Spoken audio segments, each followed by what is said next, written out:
పారిశుద్ధ్య కార్మికులకు సేఫ్టీ ఎక్కడ? నిధులు ఎక్కడికి వెళ్తున్నాయి? ఖమ్మం జిల్లా సత్తుపల్లి మున్సిపాలిటీలో పారిశుద్ధ్య కార్మికుల భద్రతపై తీవ్ర ప్రశ్నలు తలెత్తుతున్నాయి.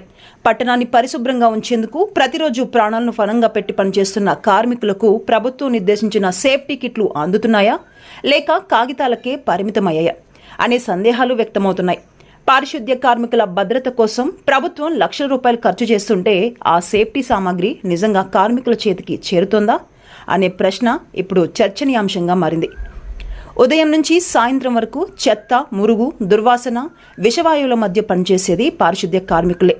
డ్రైనేజీలకి దిగేది వాళ్లే, మురికి కాలువను శుభ్రం చేసేది వాళ్లే, అంటువ్యాధుల ముప్పును ఎదుర్కొనేది కూడా వాళ్లే. ఇలాంటి ప్రమాదకర పరిస్థితుల్లో పనిచేసే ప్రతి కార్మికుడికి గ్లౌజులు, గంబూట్లు, ఫేస్ మాస్కులు, రిఫ్లెక్టివ్ జాకెట్లు, హెల్మెట్లు, రైన్ కోట్లు వంటి భద్రతా పరికరాలు తప్పనిసరిగా అందించాల్సి ఉంటుంది. అయితే సత్తుపల్లి మున్సిపాలిటీలో పనిచేస్తున్న పారిశుద్ధ్య కార్మికుల వద్ద ఈ సేఫ్టీ పరికరాలు కనిపిస్తున్నాయా?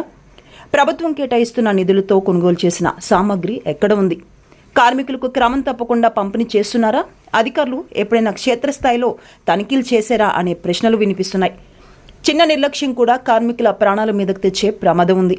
విషవాయువులు, చర్మ వ్యాధులు, శ్వాసకోశ సమస్యలు, ఇన్ఫెక్షన్లు, ప్రమాదాలు ఇలా ఎన్నో ముప్పులను ఎదుర్కొంటూ పనిచేస్తున్న పారిశుద్ధ్య కార్మికులకు కనీస భద్రత కల్పించకపోతే బాధ్యత ఎవరిది అని ప్రజలు ప్రశ్నిస్తున్నారు.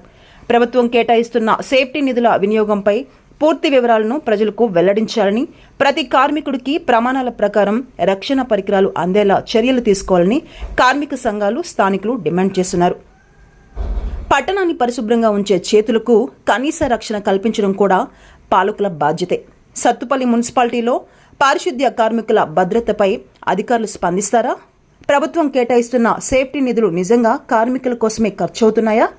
ఈ ప్రశ్నలకు సమాధానం రావాల్సి ఉంది.